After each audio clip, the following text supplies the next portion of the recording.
13.3.1 new communication and technology. Communication and technology हमने इसके पहले डिफरेंट वेज ट्रांसपोर्टेशन वेज देखे, हमने देखे रोडवेज, एयरवेज देखा हमने और वाटरवेज देखा। उसी के बाद का ये continue point new communication technology. In recent years there is a revolution of new technology that has helped people in much better ways such as. Recent days में हमें नई नई टेक्नोलॉजीज मिलती है ये राइट, जिसकी वजह से वर्क हमारा इतना इजी हो गया है। बैठे बैठे हम लोग इन काउंटिंग ऑफ सेकेंड्स हम लोग यहाँ से एक मैसेज करते हैं और वहाँ पे टॉप अप होता है राइट। सो इतना इजी हर एक चीज हो गई है। एक पहले के डेज में कैसा हुआ करता था कि अगर ट्रांसपोर्ट अगर एक जगह से दूसरी जगह जाना भी है, सो लाइक बसेस, बड़ी बड़ी यानी बसेस थी जिसके लिए वेट करना पड़ता था, वो भी 3-3 4-4 घंटों के बाद एक बस आती थी, उसमें भी पूरा एकदम रश हुआ करता था। मतलब वो भी बहुत टाइम लगाने के बाद वो किसी जगह पे पहुंचाते थे, या फिर मतलब कार्ड्स जो थे उसमें भी मतलब कितना टाइम लगता था, कितने लोग परेशान होते थे। नाउअडेज इतना easy like booking air tickets online, घर बैठे बैठे हम लोग ऑनलाइन टिकट्स बुक कर रहे हैं, ऑन टाइम हम लोग एयरपोर्ट जाकर बैठते हैं, इन फ्यू आवर्स हम लोग बहुत लॉन्ग डिस्टेंस को कवर कर कर एक जगह से दूसरी जगह पहुंच जाते हैं।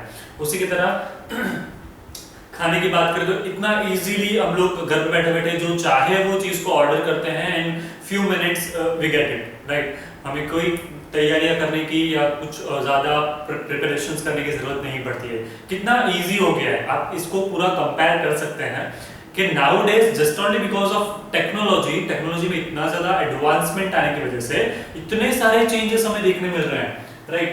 फर्स्ट जो हम लोग रेगुलर इन सारी चीजों से अवेयर हैं right. First and most important thing of our life, मतलब सबसे इंपॉर्टेंट आज के टाइम में अगर हमारे लाइफ में कुछ है तो it's none other than internet right.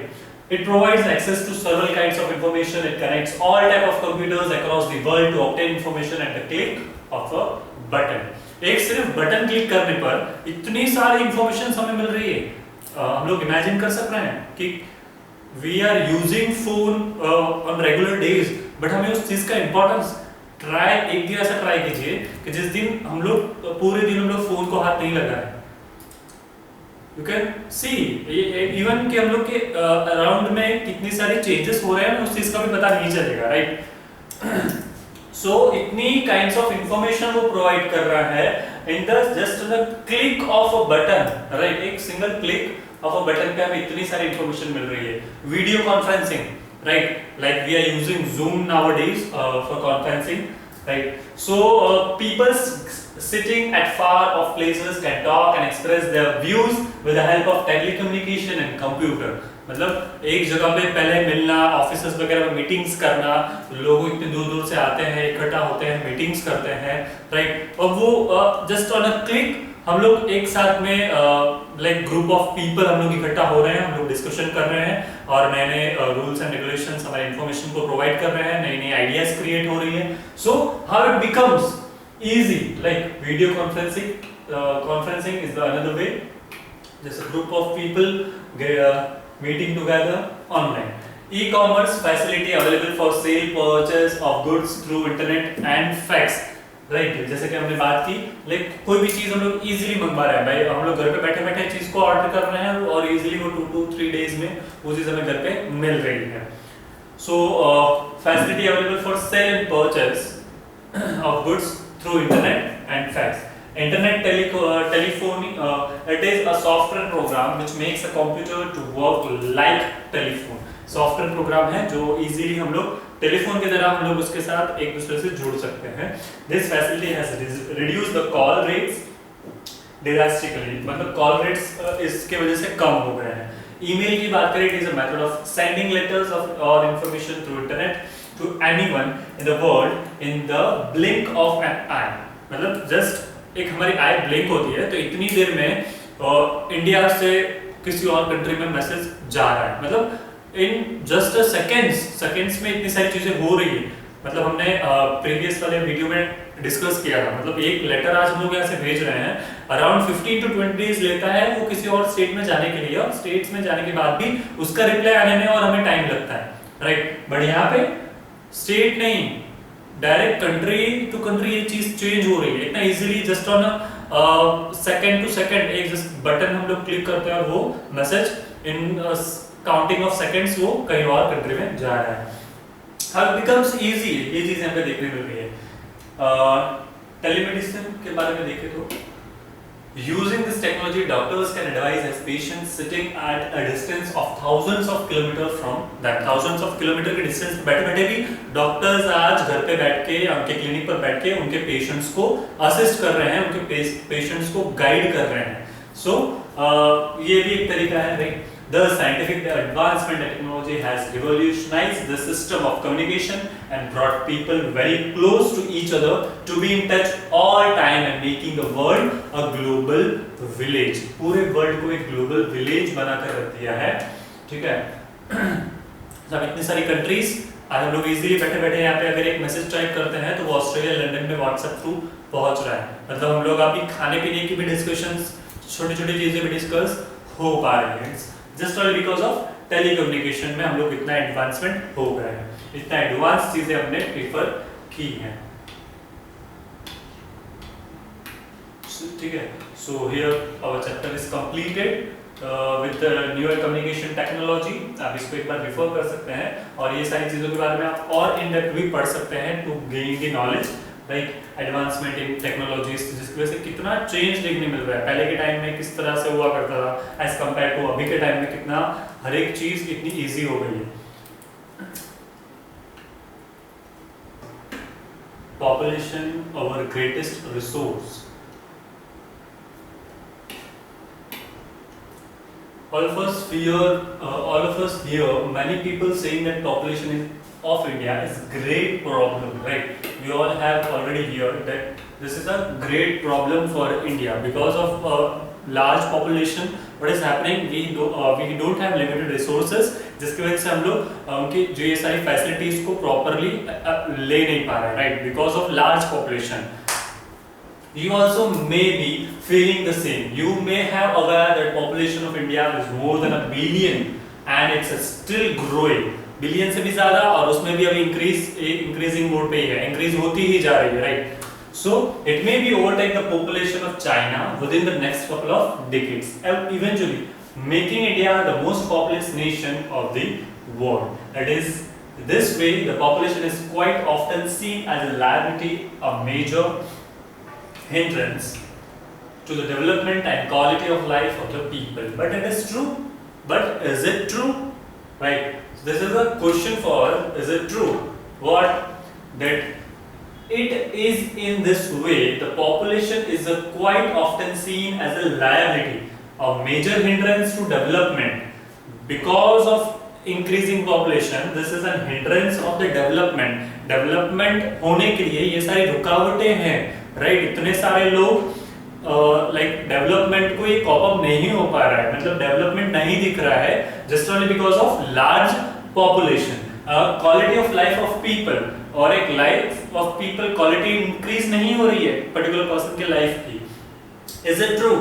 Let's think and understand, has population not been an asset और resource for the country?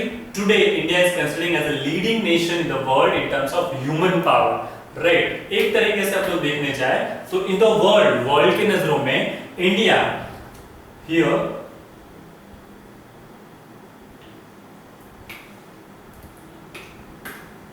India is considered as a leading nation in the world in terms of human power. Human power के terms में अगर देखने जाए तो India हमेशा leading है because of large population.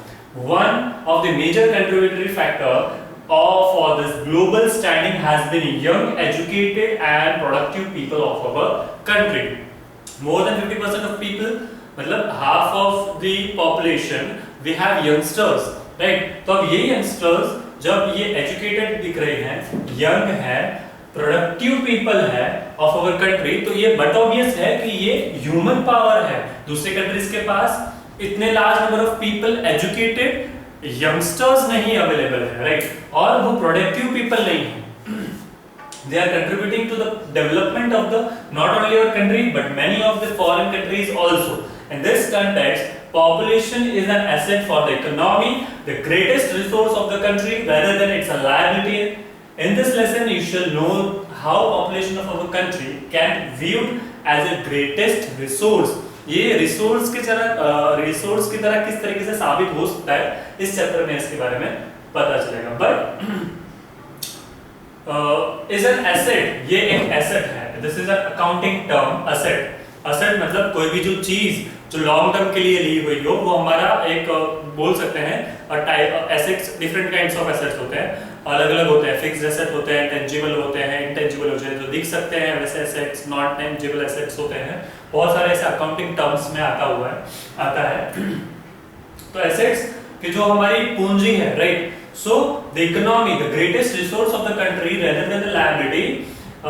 ये लायबिलिटी के अलावा ये एक रिसोर्स भी है, राइट. इसकी वजह से डेवलपमेंट देखने मिल सकता है. डेवलपमेंट इंक्रीज हो रहा है, इकोनॉमी इंक्रीज हो रही है. अगर यंगस्टर्स अच्छे एजुकेटेड है, अच्छी वर्क प्रोफेशनल की लाइफ है, if they are living quality life, so क्या होगा कि इकोनॉमी बढ़ेगी इसकी वजह से. So let us move forward. अब इसको रिसोर्स का नाम दिया था, ठीक है. अब लेट्स सी. पहले हमारे पास यहाँ पे पॉपुलेशन मीन, पॉपुलेशन क्या है इसके बारे में इन्होंने बता रखा है. Let's see this one. What is population mean? Total number of people inhabiting a specified area of a territory. Example, population of a village, city, state, country or world. This is called population. किसी भी particular village की बात हो, city की बात हो, state की बात हो, कंट्री की बात हो, उसका पर्टिकुलर जितने लोग उसमें रहते हो, उन सबको उधर की उसको बोलते हैं पॉपुलेशन. जितने लोग, टोटल नंबर ऑफ पीपल, ठीक है, वो टोटल नंबर ऑफ पीपल वहां पे लिविंग रह रहे हैं, this will be considered as a population. Total number of people inhabiting a specified area, एक specified area में रह रहे हैं, और a territory like population of a village हो, city हो, state हो, या country हो, या world हो. This is called population. ठीक है. वो फिर अलग अलग नजरिए से देखा जाएगा, अलग अलग कि तुम्हारे विलेज में इतनी है, ठीक है. अगर कंट्री लेवल पे बात चल रही है तो इस कंट्री में इतनी पॉपुलेशन है. अगर विलेज लेवल पे बात चल रही है तो इस विलेज में इतनी पॉपुलेशन है, राइट. ये चीजें अकॉर्डिंग टू द एरिया पता चलती है. Total number of people of the particular group, race, class और a category. Example, population of a scheduled caste, scheduled tribes और religious groups like Hindu, Muslim, Christians and Sikhs.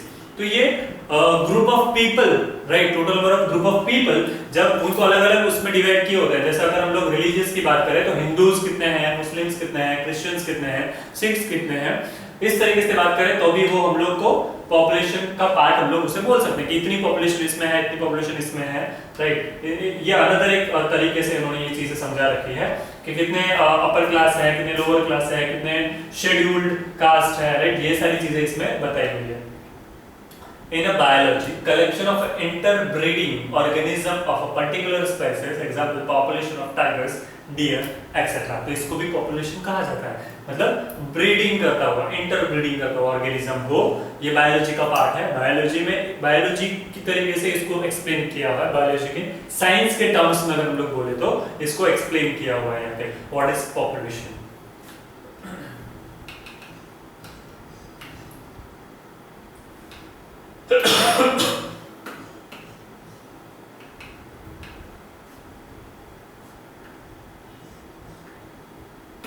हम लोग इसका in detail देखते हैं. Population as a resource. Generally we understand that population means a collection of people. हमने यहाँ से देखा कि पॉपुलेशन क्या है, तो कलेक्शन ऑफ पीपल्स, मतलब एक जगह एक ग्रुप ऑफ पीपल है, उसको हम लोगों ने पॉपुलेशन बोला है. Let us go through the meaning of population starting in the box below. Meaning देख लिया हमने. In terms has been definitely differently in different context. अलग अलग कॉन्टेक्स्ट में डिफरेंट वेज में उसको एक्सप्लेन किया है. What is population? You may find that the meaning of population started in the science or a biology textbook is different from how it has been used in a social science. जैसा कि यहाँ science के तरीके से समझाया हुआ है, तो साइंस और बायोलॉजी के टर्म्स में वो एक अलग तरीके से समझाया हुआ है यहाँ पे, और एक सोशल साइंस के तरीके से, जियोग्राफी के तरीके से समझाया है, वो अलग तरीके से समझाया हुआ है, और इकोनॉमिक्स एंड साइकोलॉजी, ठीक है, टेक्स्ट बुक में वो एक मतलब सबका मीनिंग एक ही है बट उनको अलग अलग कंटेक्स्ट में समझाया हुआ है। You will learn later on this statistics. This term has yet another meaning. Will you like to find out what is it? You may do it by consulting books on a statistic. However, statistics में भी इसका एक अलग से word दिया हुआ है, आप इसे find out कर सकते हैं. However, in the present lesson, we will be using population means of collection of people living in the given geographical area or a territory. This is how it is used in the census. The collection of people is seen and understood primarily in terms of number, but population is also considered as a resource, as a human resource. Population को resource की तरह इसको हमने यहाँ पे terms में present किया हुआ है.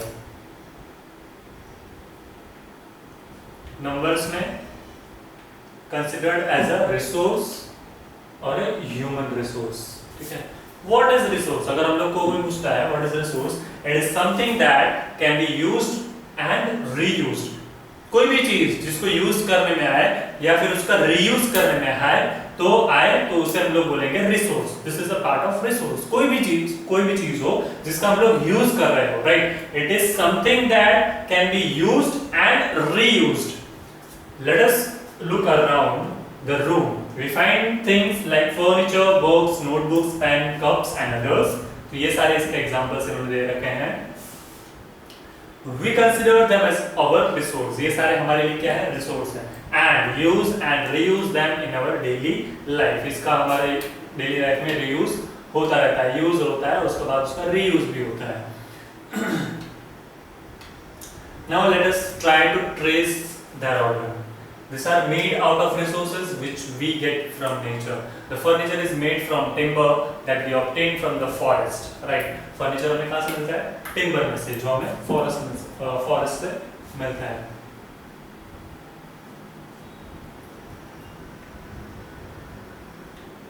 That we obtain from the forest. Books and notebooks are made from the wood pulp.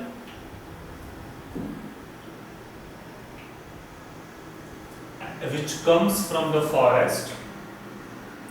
The pen is made up of plastic, which is by-product of a petroleum.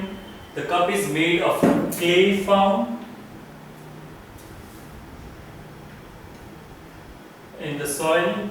These are the many more things which are part of our daily life, are extracted, processed, or manufactured.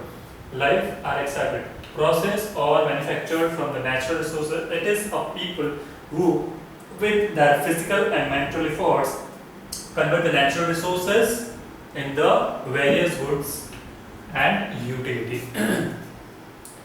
हमारे को जो चीजें मिली है, हम लोग जो regular life में चीजें यूज कर रहे हैं, वो सारी की सारी चीजें सब में हमें कहाँ से मिली है? So it's from nature. We forget to mention it, right? This is the nature, right? Nature में से हमें ये सारी चीजें मिलती है. जैसे कि उन्होंने एग्जांपल दिया, फर्नीचर जो है टिम्बर में से मिलता है, वो कहाँ से मिलता है? फॉरेस्ट में से. बुक्स, नोटबुक्स जो है वो हमें कहाँ से मिलता है? Wood pulp. कहाँ से? तो कि फॉरेस्ट से. पेन्स जो है वो प्लास्टिक बनी होती है, तो कैसे? By the product of petroleum, right. Cup है वो किससे बनता है? तो कि क्ले से. और वो क्ले कहाँ से मिलता है हमें? सॉइल से. Somewhere it's connected to the nature. This means ये इतने सारे चीजें हैं जो सबको अलग अलग मैन्युफैक्चर एक प्रोसेस करने के बाद वो क्या होता है? नेचुरल रिसोर्स जो होता है वो कन्वर्ट होता है और हमारे वेरियस गुड्स में वो कन्वर्ट होता है, राइट. तो हमारे नेचुरल रिसोर्सेज में से कन्वर्ट होकर लोग इसका यूज फिजिकली और मेंटली उसके अपने एफर्ट्स लगाकर इसका यूज कन्वर्ट करते हैं इसे वेरियस गुड्स ऑफ यूटिलिटी, ठीक है. तो ये हमारे यूज में आता है.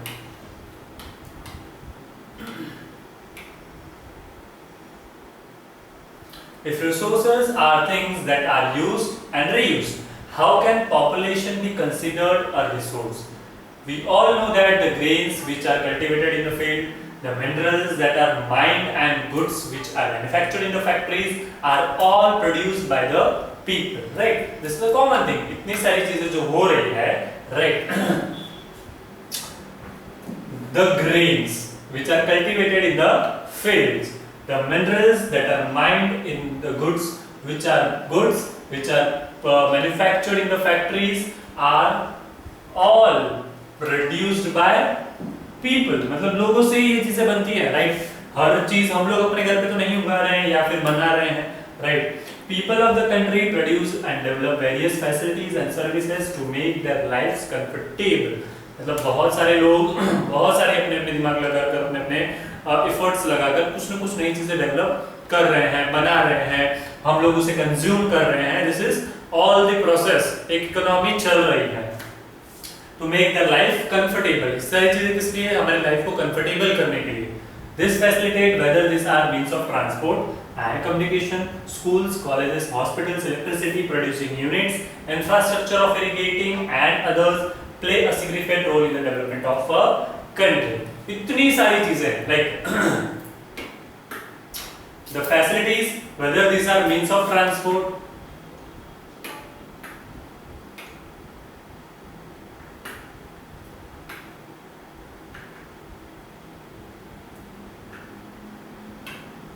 चाहे ये मीन्स ऑफ ट्रांसपोर्ट हो, ठीक है, या फिर हम लोग कम्युनिकेशन की बात करें, स्कूल्स कॉलेजेस की बात करें, हॉस्पिटल्स की बात करें, इलेक्ट्रिसिटी प्रोड्यूसिंग यूनिट्स की बात करें, infrastructure for irrigation and others play a significant role in the development of a country. अब इतनी सारी चीजें हैं, राइट? इसके बिना इसमें से एक भी चीज ना हो तो हाउ डिफिकल्ट इट इज. आप सोच सकते हैं कि हम लोग को अगर इनमें से एक भी चीज नहीं मिलती है तो कितना डिफिकल्ट रहेगा. सिर्फ अभी just for half an hour अगर इलेक्ट्रिसिटी भी चली जाए ना तो हमारी लाइफ स्टॉप हो जाती है, बहुत स्टैग्नेंट हो जाती है, बहुत हम लोग कोई भी चीज करने से पहले सोचते हैं, राइट? तो हर एक चीज इतनी इंपॉर्टेंट है हमारी लाइफ में.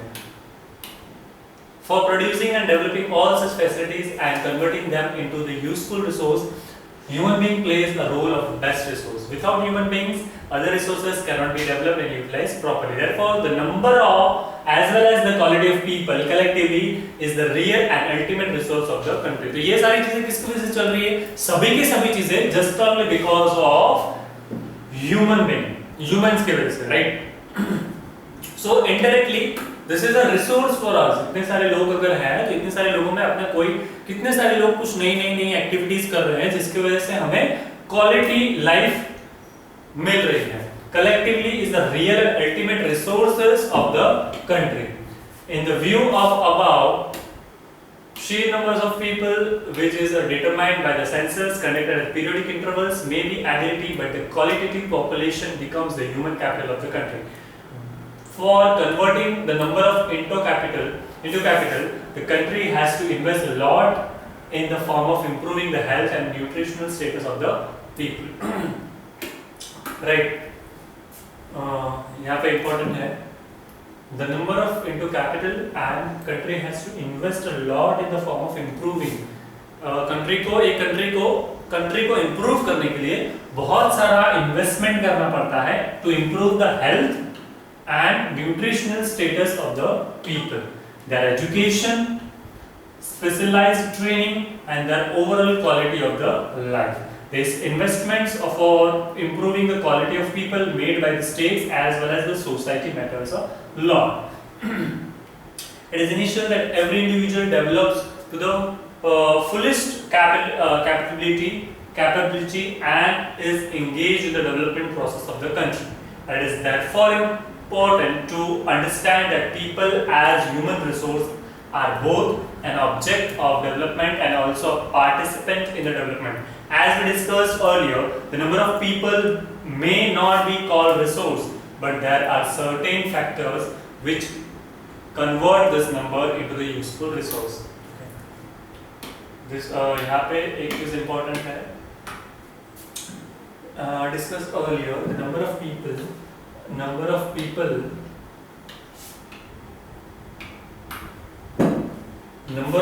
may not be called as a resource. सारों को resource नहीं, but there are certain factors which convert these numbers into a useful resource. This is the important part of it. बाकी आप just for knowledge आप ये चीजें पढ़ सकते हैं, ठीक है?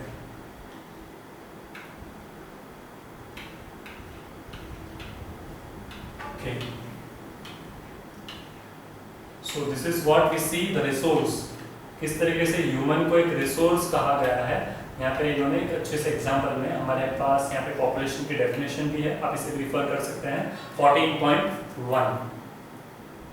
सो चैप्टर नंबर 14 का ये 14.2 डिस्ट्रीब्यूशन ऑफ पॉपुलेशन, पॉपुलेशन का डिस्ट्रीब्यूशन किस तरीके से, राइट, कि एक ही जगह पे सब जगह नहीं है, राइट, किस तरीके से उन सबको सब अपने अपने अलग अलग स्टेट्स में डिवाइड हुए हैं।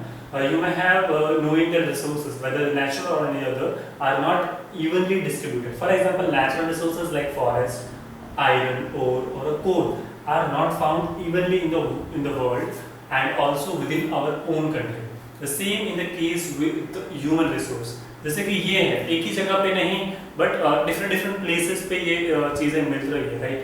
So वैसे human resources का है, they are not evenly spread everywhere in the world and their numbers keeps on changing, right? Change होता रहता है, numbers change होते रहते हैं, मतलब वो बढ़ता रहता है या कम होता रहता है। The spreads of population over an area may be in the states, मतलब ये भी resources का है, you don't get confused, this is also called as a resources, natural resources होते हैं, right? फिर उसके बाद ये forest, iron ore, coal, ये सब resources का पार्ट है। उसी तरह इन्होंने human, ये भी एक रिसोर्स है, इस तरीके से इसको टर्म्स में कहा गया है। स्टेट और entire country is knowing the distribution of population, मतलब लोग जो ह्यूमन बीइंग है और द पॉपुलेशन जो है, spread of population over a area may be in a state है या फिर कंट्री है, इसको बोलते हैं जब पॉपुलेशन डिस्ट्रीब्यूट होती है, इसको बोलते हैं डिस्ट्रीब्यूशन ऑफ पॉपुलेशन। स्प्रेड होती है, अगर हम लोग ऐसा बोले तो स्प्रेड ऑफ पॉपुलेशन, इसको बोलते हैं distribution of population. You will find it very interesting which you look at the following map of the India. हमारे पास नीचे map available है। It shows that how population of India is spread across various states and union territories, मतलब UTs, union territories जो होती हैं वो 7, right? This has been shown through dots. ये dots के थ्रू यहाँ पे हमें explain किया गया है, right? कि किस तरीके से population जो है वो distribute है। This has been shown through the dots. Each dot represent 5 lakhs. एक dot जो है वो 5 lakhs उसको represent करता है।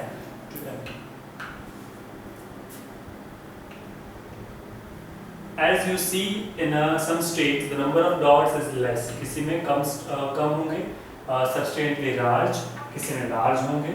It means that population in this states is either widely spread or moderately spread.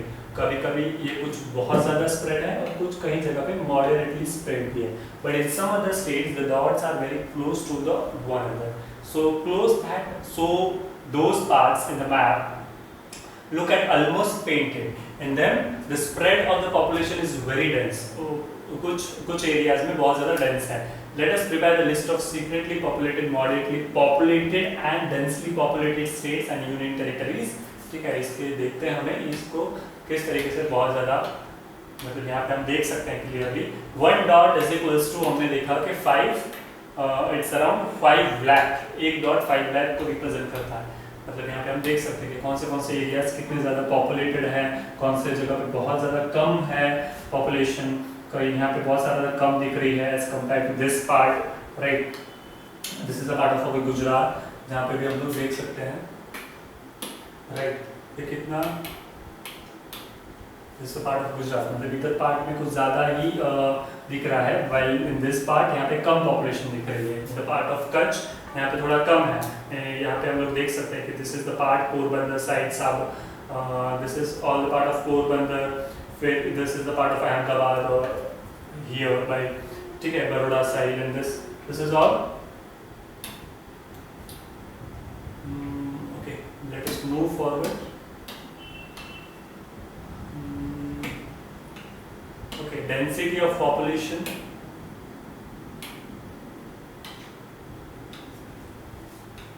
So यहाँ पे देखा हमने पूरा पॉपुलेशन का स्टेट, पूरा मैप दे रखा है, डिफरेंट स्टेट में कितनी कितनी पॉपुलेशन है, ठीक है।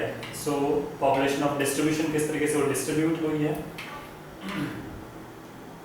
Density of population based on the above figure, a comparison of population distribution in any 2 states will be quite interesting. Let us know the state of Maharashtra and West Bengal. Maharashtra और West Bengal आप देख सकते हैं। The pattern of the spread of population in them are different, ये दोनों में different बताया हुआ है।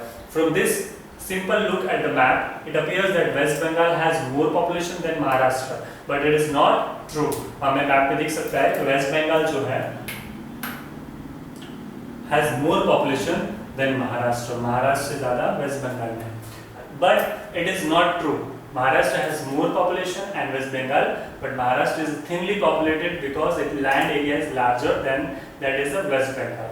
मतलब महाराष्ट्र का जो एरिया है is thinly populated because the land area is larger, land area ज़्यादा है, इसलिए वहाँ पे कम दिख रही है, and that is West Bengal. Hence we cannot compare the population situation of two states, मतलब दो स्टेट के बीच में हम लोग पॉपुलेशन कंपेयर नहीं कर सकते, राइट? बिकॉज क्योंकि वहाँ पे एरिया ज़्यादा है तो वहाँ पे लोग हैं बट कम दिख रहे हैं, मतलब पॉपुलेशन कम लग रहा है, राइट? और जहाँ जहाँ पे एरिया कम है वहाँ पे थोड़े से भी है तो वो ज़्यादा पॉपुलेटेड लग रहा है। Let us move forward. अब डेंसिटी ऑफ पॉपुलेशन का यहाँ पे उन्होंने डेफिनेशन के साथ फॉर्मूला भी दे रखा है, किस तरीके से डेंसिटी ऑफ पॉपुलेशन को फाइंड आउट किया जाता है। Determining the density, the number of people living in the specific territory is divided by the total area of the territory. Divided by the total area of territory. यहाँ पे दिया है number of populate people in the defined area unit, मतलब एक particular number of people एक defined area की बात की है, उसको डिवाइड करना है total area in square kilometre of the particular area. अब उसको डिवाइड करना है total area in square kilometre में उसको निकाल कर डिवाइड करना है, तो हमें क्या मिलेगा? Density of population.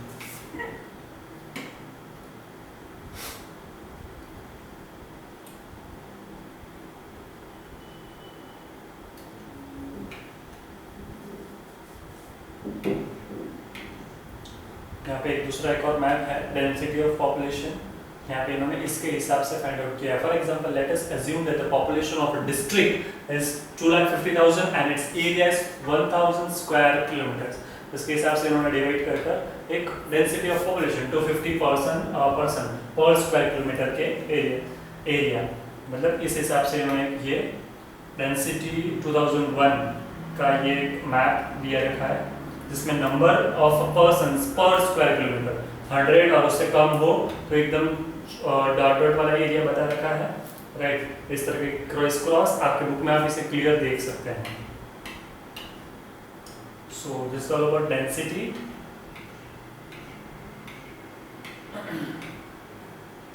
अब इसको कुछ फैक्टर्स है जो अफेक्ट कर रहे हैं, राइट? कि why is the distribution of population uneven? It is human nature that people like to live in areas where resources are easily available, right? तो ये क्यों इस तरीके से डिवाइड हो रहे हैं, राइट? क्यों स्प्रेड हुए हैं?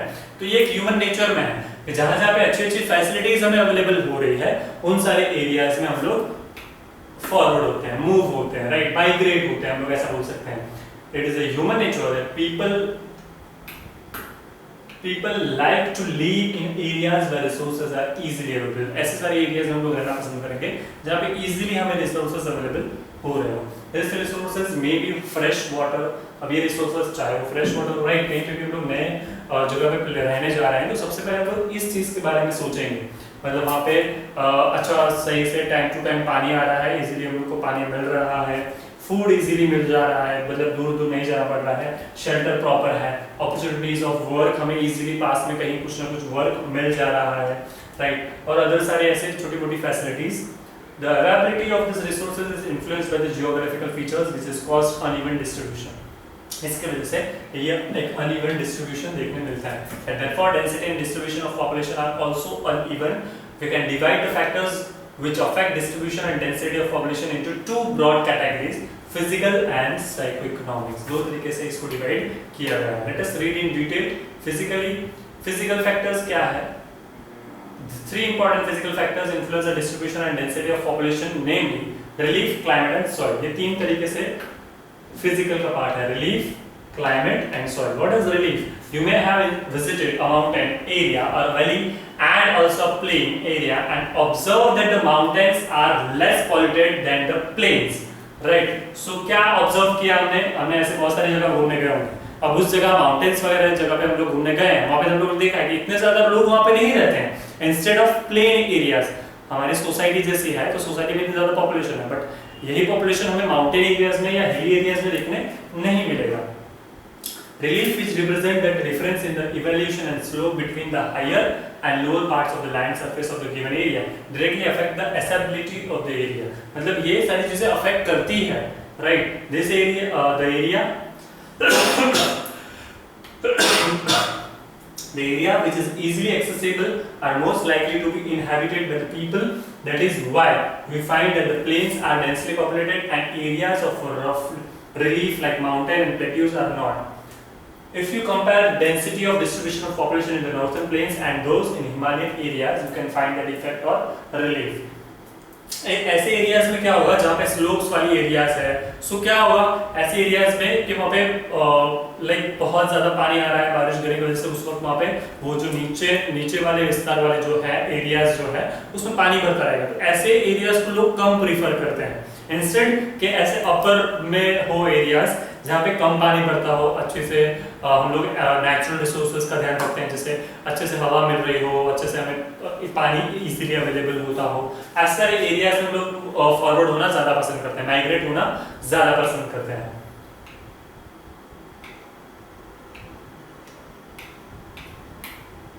सेकंड वन उन्होंने बताया कि क्लाइमेट कंडीशन भी एक कारण है। Most important factor which affects the density and distribution of population, favorable climate provides convenient living condition for the human being। हम लोग climate conditions भी देखते हैं, ऐसे एरियाज में ज़्यादा कम पसंद करेंगे जहाँ पे बहुत ज़्यादा बारिश गिरती हो, बहुत ज़्यादा मतलब अगर for example if you talk about Rajasthan तो बहुत ज़्यादा कम बारिश गिरती है, तो वहाँ पे पानी की थोड़ी दिक्कतें लोगों को प्रॉब्लमेटिक रहती है, मतलब थोड़ा फेस करना पड़ता है। सो लोग instead of going to Rajasthan वो किसी और जगह जाना पसंद करेंगे। सो क्या होता है कि क्लाइमेट कंडीशंस भी मैटर करते हैं। The high density of population is found in areas where the climate is favourable. ज्यादा पॉपुलेशन उस एरियाज में देखने मिला है जहाँ पे कि climate favourable, but areas which is harsh climate, example areas that are too hot, जहाँ पे बहुत ज्यादा, अब देखना रन वगैरह एरियाज में लोग जाकर रहना कम पसंद करते हैं क्योंकि वहाँ पे बहुत ज्यादा गर्मी होती है दिन में और रात में इतनी ज्यादा ठंडक होती है। जहाँ पे बहुत ज्यादा ठंडी हो, बहुत ज्यादा ड्राई हो और टू वेट हो, have lower density of population. In India, the area having dry climates such as Rajasthan and the areas with extreme cold climates such as Valley in the Jammu and Kashmir or Himachal Pradesh and Uttarakhand having a low density of population. तो इन सारे areas में जाना लोग कम पसंद करते हैं because वहाँ पर climate favorable नहीं होता है। Soil की बात करें तो human being depends upon the quality of a soil for agriculture। अब ह्यूमन बीइंग जो है वो क्वालिटी ऑफ सॉइल वो भी मैटर करता है। जो लोग फार्मर्स है तो उन लोग के लिए ये चीज तो बहुत ज्यादा इंपॉर्टेंट है क्योंकि उनको कहीं पे भी वो जा रहे हैं तो वहां पे वो क्या करेंगे, एग्रीकल्चर करने वाले, एग्रीकल्चर खेती काम कर वो खाना पकाने वाले। तो अगर वहाँ की मतलब वहाँ की अगर सॉइल अच्छी नहीं है तो वो उस एरियाज में जाना पसंद करेंगे नहीं। So it is also an important part के quality of a soil, it also matters. Areas of fertile soil can therefore support a larger population. That is why the regions of fertile soil such as alluvial plains of northern India and coastal plains have a higher density of population.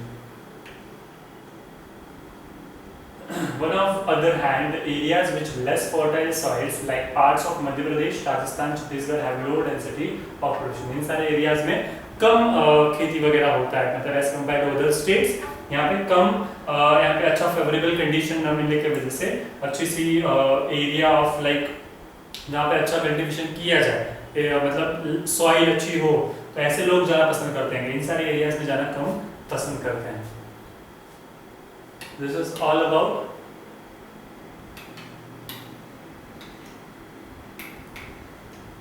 We have seen the physical factors, right.